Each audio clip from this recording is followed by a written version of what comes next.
দেখো ওসমান, তুমি আসছো, তুমি বাইতুল্লাহকে একা তওয়াফ করে যাও, তোমার আমরা বাধা দিব খাতির জমায়। ওসমান কয়, বেটা তুই আমার চিনলি না, আমি নবীর সাথে এসেছি, রাসূল ছাড়া বাইতুল্লাহ আমি তওয়াফ করতে পারবো না।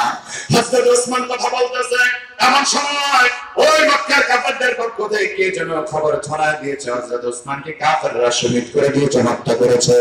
যেই মাত্র হযরত ওসমানকে শহীদ করার খবর মুসলমানদের কাছে চলে এসেছে, আমার বন্ধুগণ, যেই মাত্র হযরত ওসমানকে শহীদ করার খবর চলে এসেছে, হযরত ওসমানের শাহাদাতের খবর শুনে 1400 সাহাবায়ে কেরাম বিস্ফোরণের মতো হয়ে গেলেন। হযরত ওমর বলেন, নবীজি আল্লাহর কাছে দোয়া করতে এসেছি, তো আপনার দরকার নাই, যুদ্ধ করব প্রয়োজনে, রক্ত দিব, জীবন দিব, একজন ওসমানের হত্যার বদলা নিয়ে আমরা কেউ মদিনায় ফিরে যাব না।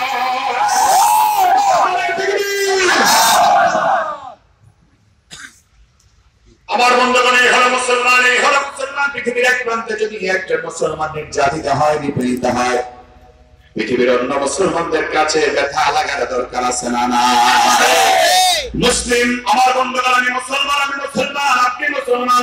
ফিলিস্তিনের জমিনে মুসলমান নির্যাতিত হলে যদি আপনার অন্তরে ব্যথা না লাগে, তাহলে বুঝতে হবে আপনি এখনো পরিপূর্ণ মুমিন হতে পারেন না, ঠিক কিনা? বন্ধু তোমার হাত কেটে গেলে ব্যথা হয় কেন বুকে? বন্ধু তোমার পা ভেঙে গেলে জল আসে কেন চোখে? বন্ধু তোমার ভাই মরে গেলে তুমি কাঁদো কোন দেখে? বন্ধু তোমার ঘর পড়ে গেলে ভেঙে পড়ে কোন সুখে? বলবে আমার পাগল, তুমি কি বোঝো না সহজ কথা, যে কোনো অঙ্গে আঘাত লেগে যে সারাটাই করে ব্যথা, শিরায় শিরায় রক্ত ধারায় মিশে যায় যন্ত্রণা, প্রকৃতির এই শাসন বিধান তুমি কেন বোঝলে না? ওগো বন্ধু আমার, আসল কথাটা তাহলে এবার শোনো, সারা দুনিয়ায় মুসলমানের ভেদাভেদ নাই কোন, হাতে দক্ষিণ মেরে সকাল মুসলমান, সাদা কালো ধনী গরিব সবাই অন্ত হয়ে প্রাণ, তবে ফিলিস্তিনে বসে যায় কত মুসলমানের খুন, তবুও তোমার রক্তে এখনো চলে না কেন আগুন, ঠিক কিনা? আল্লাহ নবী সাহাবায়ে কেরাম, আমার বন্ধুগণ, ধৈর্য ধরে কয়েকটা মিনিট করবেন, আলোচনা শেষ না হলে আলোচনার শুরুটাও বুঝবেন না, শেষটাও বুঝবেন না, পুরো আলোচনার গুণমত্তা কথাটা বুঝতে পারবেন না। হযরত ওসমানের শাহাদাতের খবর শুনে 1400 সাহাবী জীবন দেওয়ার জন্য তৈরি হয়ে গেলেন। 1400 সাহাবায়ে কেরাম আল্লাহ খুশি হয়ে গেলেন, একেবারে রহমতের নবী তাকে দেখতে পেলেন। হযরত ওসমান রাদিয়াল্লাহু তাআলা সরাসরি নিজে সশরীরে যখন আগমন করলো, এবার কাফেরদের পক্ষ থেকে সন্ধি প্রস্তাব হলো, সন্ধির অনেক আলাপ আলোচনা হলো। আমার নবী সাল্লাল্লাহু আলাইহি সাল্লাম সন্ধির সব প্রস্তাব মেনে নিলেন, সব প্রস্তাবে রাজি হয়ে গেলেন। সাহাবায়ে কেরামদের মন বড় খারাপ, সাহাবায়ে কেরামদের মনটা বেঁধে গেল।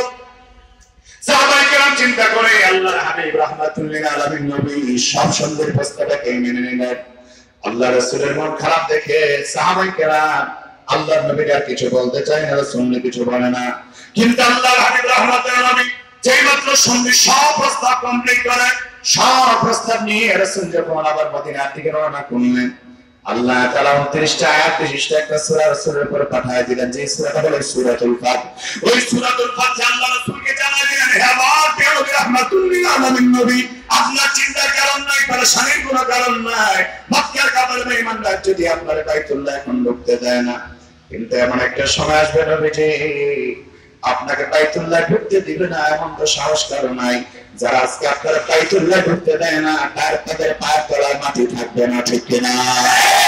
আল্লাহ তাআলা সূরাতুল ফাত নাযিল করেন, আর আল্লাহ তাআলা স্পষ্টভাবে রাসূলের স্বপ্নের কথা কোরআনে পাকের সূরাতুল ফাতের 27 নম্বর আয়াতে আল্লাহ সুন্দর করে জানায় দেন। আল্লাহ বলেন, লাকাদ সাদাকাল্লাহু রাসূলাহুর রুয়া বিল হাক্কি ওয়া তাদখুলুন্নাল মাসজিদাল হারাম লাতাদখুলুন্নাল মাসজিদাল হারাম ইনশাআল্লাহ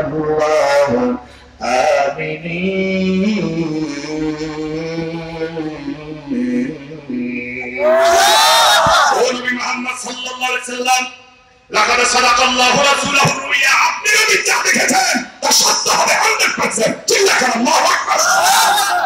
আপনি নবী দেখেছেন আপনি বাইতুল্লাহ ঢুকলেন, আর আপনি দেখেছেন মুহাল্লিকিনা রাউসাকুম ওয়া মুকাসসিরিনা লা তাখাফুন, আপনি দেখেছেন আপনার সাহাবায়ে কেরাম মাথা মুন্ডন করতেছে, মাথা কসর করতেছে, আপনি দেখেছেন এটা সত্য হবে।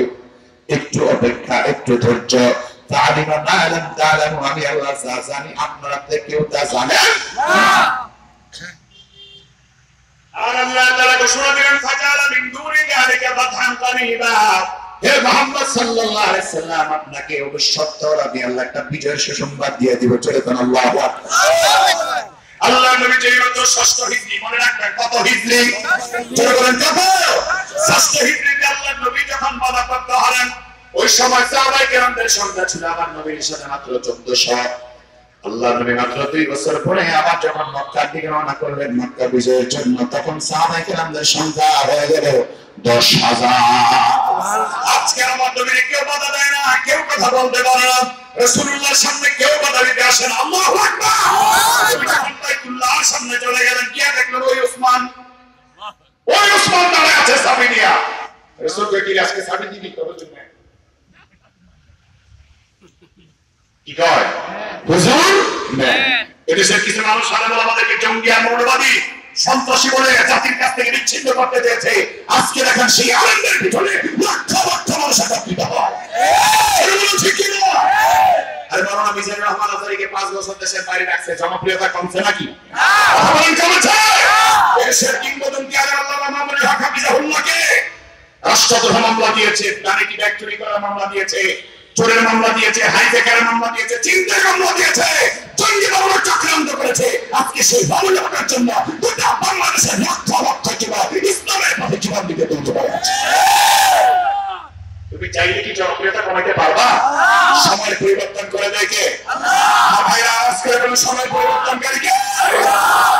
ওসমান ইবনে তালহা দাঁড়ায় আছে সামনে নিয়ে, আজকে কি ওসমান সাবিরা দিবি? প্রফেসর দেওয়াজ হইতে সেদিন কি বলছিলেন মনে নাই? মাত্র 8 বছর। কয় বছর? 8 বছর মাত্র। আর আমরা পাইছি 16 বছর। আমরা পাইছি কয় বছর? আমরা পাইছি একটু ডাবল আর কি। রাসূল পাইছে 8 বছর পরে, আমাদের সময়টা 16 বছর পরে। তবে এই বিষয়কে ধরে রাখার জন্য আমাদেরকে প্রতিটা মুসলমানকে সত্যের পথে থাকতে হবে, কোরআনের পথে থাকতে হবে। কথা বলেন ঠিক কিনা? ঠিক কিনা? আমার প্রিয় বন্ধুগণ, আমার প্রিয় ভাইরা, আল্লাহ নবী ওসমান ইবনে তালহাকে ডাক দিয়ে বলে, ওসমান চাবিটা আজকে দিবা। হযরত ওসমান ডাক দিয়ে কয়, নবী চাবি দেওয়ার জন্য তো দাঁড়ায় আছে। রাসূল কয়, তুই ঢুক, ভিতরে ঢুক। কয়, হুজুর আর ঢুকতে হবে না, আগে ঢুকে ফেলছি। কয়, কেমনে? কয়, হুজুর আজকে আপনি যে ওসমানকে দেখতেছেন সে ওসমান আর আগের ওসমান এক নাই। রাসূল বলেন, কেমন করে এক নাই? হযরত ওসমান তখন ডাক দিয়ে বলেন, নবীজি আপনি যখন হিজরত করে মক্কা থেকে মদিনায় চলে গিয়েছেন, আমি আপনার ওই যে চাবি দেই নাই, তার কষ্ট আমার এমন ভাবে রেখাপাত করেছে, আমি গোপনে গোপনে বহু আগেই কালেমা পড়েছি, মুসলমান হয়ে গেছে। সুবহানাল্লাহ। ও নবী, সেই ওসমান চেহারায় যদি এক থাকতে পারে, কিন্তু আজকের ওসমান আর সেদিনের ওসমানের মধ্যে পার্থক্য হলো, সেদিন ছিলাম বেঈমান, আজকে হয়ে গেলাম মুমিন। চলে কোন আল্লাহু আকবার। ও নবী, আপনি চাবি নিয়ে নেন, আপনি চাবি নিয়ে নেন। রাসূলুল্লাহ বলেন, ওসমান বাইতুল্লাহ শরীফের মধ্যে ঢুকতে দাও। হযরত ওসমান বাইতুল্লাহ শরীফের চাবি দিয়ে বাইতুল্লাহ তালা খুলে ভিতরে ঢুকলেন। আমার নবী বাইতুল্লাহ শরীফে ঢোকার সাথে সাথে বাইতুল্লাহ যতগুলি মূর্তি ছিল সব মূর্তিগুলি টপ টপ টপ টপ করে ভেঙে পড়ল। এ মুসলমান, বাংলাদেশের একজন আল্লামা মূর্তির বিরুদ্ধে আওয়াজ দিয়েছে, তাকে অনেকভাবে হ্যারাসমেন্ট করা হয়েছে, কিন্তু আল্লাহর মূর্তি যখন মানুষের হয়, বাংলাদেশের কোথাও আর মূর্তি থাকবে না। হয়েছে কি হয় নাই? কথা বলেন, হয়েছে কি হয় নাই? এই কথাই তো বলছিল আল্লামা ফজলুল করিম, আল্লামা মামুনুল হক। আল্লামা মামুনুল হক সাহেব এই কথাই বলেছিল, আজকে তুমি মূর্তি বানাও, কালকে হয়তো বুড়িগঙ্গা নদীতে ডুবাতে পারে। এই কথা কেন বললো? রাষ্ট্রদ্রোহী মামলা হয়ে গেল। আল্লাহ তাই সময়ের পরিবর্তনে সব সাফা করতে পারে কি? আজকের আলোচনা কি খুব খারাপ হয়ে যাচ্ছে নাকি? অসুবিধা আছে নাকি? আমার প্রিয় বন্ধুগণকে ঈমানকে মজবুত করার জন্য সমালোচনা দরকার আছে। কথা বলেন ঠিক কিনা? আল্লাহর হাবিব সাল্লাল্লাহু আলাইহি সাল্লামকে ডাক দিয়ে বলেন, নবী ওই যে ওসমান, আজকে ওসমান আমি এক ওসমান না, সেদিন আপনার চাবি দেয় না, আজকে চাবি নিয়ে দাঁড়ায় আছি।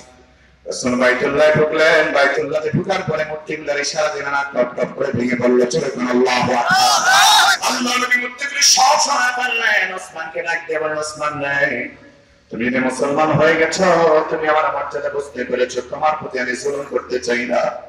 নবী তো জুলুমের নবী ছিলেন না, জুলুম আমার নবীর জীবনে কোনোদিন করেন নাই, কোনো মানুষের উপর না আঘাত করেন নাই। নবী আমার ডাক দিয়ে বলল, ওসমান চিন্তার কারণ নাই, পেরেশানির কোনো কারণ নাই। যেই চাবির আমানত তোমার হাতে ছিল সেই চাবির আমানত তোমার হাতেই তুমি রাখো। রাসূল ওই যে চাবির দায়িত্ব দিয়েছিলেন, এখনো পর্যন্ত ওসমানের নেতার পরিবারের লোকেরা এখনো পর্যন্ত চাবির দায়িত্ব বহন করে। তার মানে আমার বন্ধু আল্লাহ ডাকতে বলে নবী ইসলামকে দমন করতে চেয়েছে, বেঈমানরা পারে নাই, পারবে না। ও মুসলমান, আজকের জমিনে ইসলাম যদিও ডাউন করার পথে বেঈমানরা চেষ্টা করছে, আগামী দিনে ইসলামের নেতৃত্ব আমাকেই দিতে হবে, আপনাকেই দিতে হবে, প্রতিটা যুবককে ইসলামের নেতৃত্ব দিতে হবে, ঠিক কি না? প্রতিটা যুবককে কোরআনের পক্ষে নেতৃত্ব দিতে হবে, সমাজ পরিবর্তনের নেতৃত্ব দিতে হবে। এই জন্য যুবকেরা সমাজ যদি পরিবর্তন করতে চাই, কোরআনের বিধান যদি বাস্তবায়ন করতে চাই, আল্লাহর জমিনে দ্বীন যদি কায়েম করতে চাই, খেলাফতের মসনদ যদি প্রতিষ্ঠা করতে চাই, আমাকে 5 ওয়াক্ত নামাজি হতে হবে, দ্বীন কায়েমকারী আমাকে হতে হবে, মা বোনদেরকেও নামাজি হতে হবে, প্রতিটা মা বোনকে দ্বীনের পথে চলতে হবে, আল্লাহর নবীর তরিকার মতো, রাসূলের বিধান মতো, আল্লাহর বিধান মতো জীবনটা পরিচালনা করতে হবে। কারণ বন্ধু, দুনিয়াতে দেখতে দেখতে আমাদের হায়াতটা শেষ হয়ে যাবে। কারে খুশি করার জন্য দুনিয়ার জীবনে কোন নেতার পিছনে পড়বো? আমাদের জন্য নেতা আল্লাহ নির্ধারণ করে দিয়েছেন, আমাদের জন্য নেতা হলো মুহাম্মদুর রাসূলুল্লাহ, ঠিক না? সেই নবী মুহাম্মদ সাল্লাল্লাহু আলাইহি ওয়াসাল্লাম আমার আপনার নেতা, আমার আপনার জন্য আল্লাহ তাআলা কোরআনে পাকে যে বিধান দান করেছেন, আল্লাহর বিধানগুলি মানবো, রাসূলের সুন্নাহগুলি মেনে যদি চলতে পারি বন্ধু, আগামী দিনে ইসলামকে বুকে ধারণ করে দিনের বিজয়ের গান আমি গাইতে পারবো, আপনিও গাইতে পারবেন। এই জন্য আমার আপনার জন্য দায়িত্ব হলো আমাদের সবার একমাত্র মালিক কে? আমরা যতদিন থাকবো হুকুম মানবো কার? আব্দুল মুত্তালিব রাদিয়াল্লাহু তাআলা আনহু সেই কথাই হাদিসে পাকের বর্ণনায় ঘোষণা দিয়েছেন। রাসূল বলেন, ইমানের মজা চাও, যাতা তাআমাল ঈমান মান বানিয়া বিল্লাহি রাব্বা, আল্লাহকে রব হিসেবে মেনে খুশি হয়ে যাও, ওয়াবিল ইসলামি দীনা, ইসলামকে দ্বীন হিসেবে পেয়ে খুশি হয়ে যাও, ওয়াবি মুহাম্মাদিন নাবিয়্যিন ওয়া রাসূলা, মুহাম্মদ সাল্লাল্লাহু আলাইহি ওয়াসাল্লামকে নবী আর রাসূল মেনে খুশি হয়ে যাও। এই জন্য আমার বন্ধু, আমার ভাইরা, এই দিনকে বিজয় করার জন্য আর আগামীকাল থেকে ফজরের নামাজ ছাড়বো না, আর কোনোদিন নামাজ ছাড়বো না, মালিককে কষ্ট দিব না, রাসূলুল্লাহর মনে কষ্ট দিব না, রাসূলুল্লাহর কলিজায় আঘাত দিব না, মা বাবার মনে কষ্ট দিব না। কারণ আমি আপনি দুনিয়া থেকে চলে গেলে বন্ধু সব আমার আপনার পর হয়ে যাবে। আমার আপনার জন্য আপন বানাতে চাই, আমার আল্লাহকে আমার রাসূলকে আপন বানাতে চাই। 5 ওয়াক্ত নামাজি হয়ে যাব, অন্যায় কাজ ছেড়ে দিব, হারাম পথে আর যাব না, অন্যায় পথে আর যাব না, মানুষের উপর জুলুম করব না, অন্যায় করব না, বাবা মায়ের সাথে খারাপ আচরণ করব না, ন্যায়ের পথে থাকবো। 5 ওয়াক্ত নামাজি কারা কারা হবে একটু হাত তুলে আমার আল্লাহর কথা বলেন, একটু মহব্বত আওয়াজ দিয়ে বলেন আল্লাহ, চেহারাটাকে আলো করে বলেন আল্লাহ, আর একটু মায়ের কণ্ঠে ডাক দিয়ে বলেন আল্লাহ। ও তোর মানে কেমন লাগলো? তাকে দেখো বাংলাদেশের উল্লেখযোগ্য এলাকা নারায়ণগঞ্জ বন্দরের পাশে, মাওলা নারায়ণগঞ্জ বন্দর এলাকার পাশে, আল্লাহ মদনপুর বাস স্ট্যান্ডের পাশে ফুলহার যুব সমাজের উদ্যোগে আয়োজিত আজকের মাহফিলে আমার ভাইরা কোনে ঠান্ডা দিয়ে তোমার ভালোবাসা ও মাওলা, তুমি আমাদের কাউকে জাহান্নামী বানাও না, জাহান্নামী বানাও না আল্লাহ। আল্লাহ কিয়ামতের ময়দানে দিন কায়েম হয়ে যাবে, আমাদেরকে তোমার রাসূলুল্লাহর সাথে সঙ্গী বানায় জান্নাতি বানায় দিয়ে বলেন আমিন। ইয়া আল্লাহ, যতদিন হায়াতে বাঁচাও 5 ওয়াক্ত নামাজি করে বাঁচার তৌফিক দিও আল্লাহ, তোমার রাসূলের সুন্নাহ মতো চলার তৌফিক দিও আল্লাহ, বারবার খিদমত করার তৌফিক দিয়ে দিও আল্লাহ। 5 ওয়াক্ত নামাজ পড়ে আল্লাহ হালাল খেয়ে স্ত্রী পর্দায় রেখে আপনজনের হক আদায় করে দুনিয়ার জীবনে যেন চলতে পারি তৌফিক দিও বলেন আমিন। দুনিয়ার জীবন একদিন শেষ হয়ে যাবে, বাড়িঘর সব পড়ে থাকবে, আমি আপনি কবরের পথের যাত্রী হয়ে যাবে, ঠিক কিনা?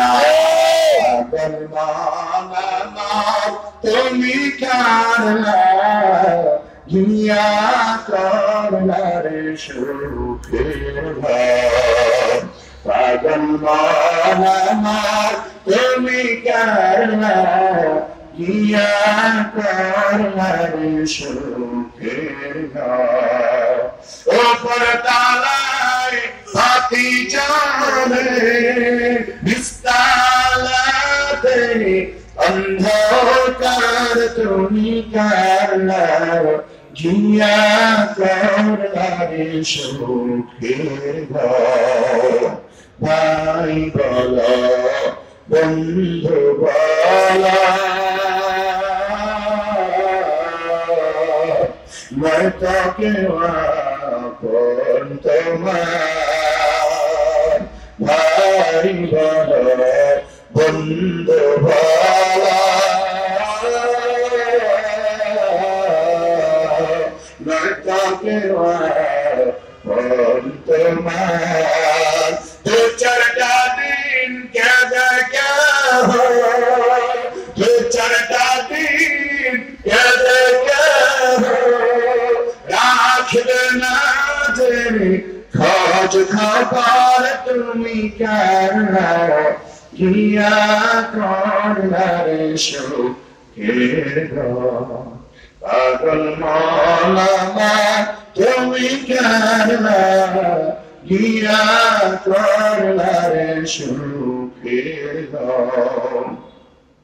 তোদেরই রংতা বাসা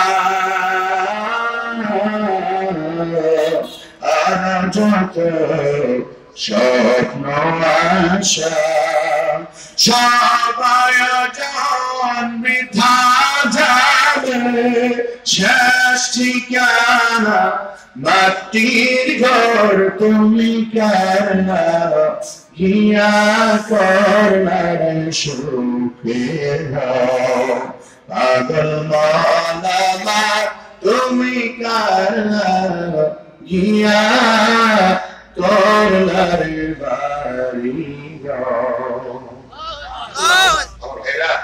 আমার আজকের আলোচনা কি আপনার কষ্ট পেয়েছেন? সত্য কথা বলার দরকার আছে না নাই? আমাদেরকে সত্যের পথে চলার দরকার আছে না নাই?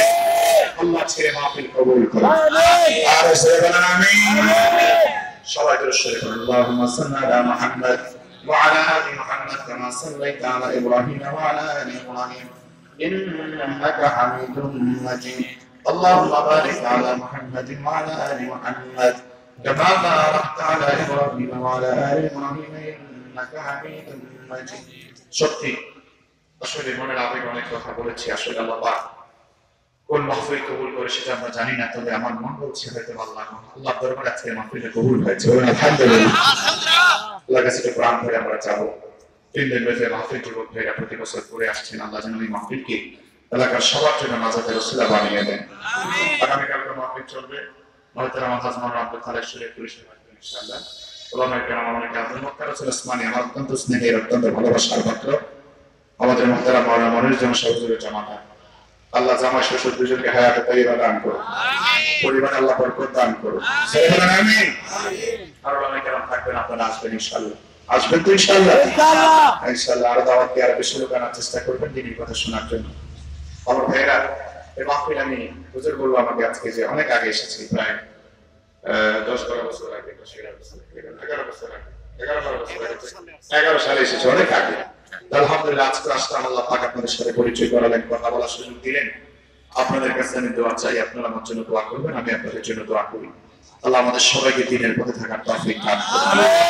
আমার ভাইরা, আমার বন্ধুরা, চলেই তো যাবো দুনিয়া ছেড়ে, এই জন্য আল্লাহর পথে দ্বীনের পথে জীবনটাকে রঙিন করার চেষ্টা করি। আল্লাহ তৌফিক দিক বলেন আমিন। আস্তাগফিরুল্লাহ রাব্বি মিন কুল্লি যামবি ওয়া আতুবু ইলাইহি লা হাওলা ওয়া লা কুওয়াতা ইল্লা বিল্লাহিল আলিয়্যিল আযীম। আস্তাগফিরুল্লাহ রাব্বি মিন কুল্লি যামবি ওয়া আতুবু ইলাইহি লা হাওলা ওয়া লা কুওয়াতা ইল্লা বিল্লাহিল আযীম। সবচেয়ে বড় ভালো বিষয় হচ্ছে আপনারা যতজন ছিলেন ধৈর্যের সাথে বসে আলোচনা শোনাচ্ছেন। এই ঠান্ডা দিয়াও ভালো কোনো তেমন বিছানা নাই, একেবারে ঠান্ডা পরিবেশে বসে আলোচনা যারা শোনাচ্ছে, আমি মালিকের কাছে দরখাস্ত করি, আল্লাহ যারা এই কোরআনের মাহফিলে কষ্ট করে বসেছে, আল্লাহ তুমি এদের কাউকে জাহান্নামে বানাইও না। আল্লাহ তুমি তোমার জান্নাতে ওদেরকে ধন্য করে দিও, বলেন আমিন। আল্লাহ ওদেরকে তুমি তোমার পক্ষ থেকে, তোমার গায়বী খাজানার পক্ষ থেকে উত্তম বিনিময় দান করে দিও। আল্লাহুম্মা আমিন। আলহামদুলিল্লাহ।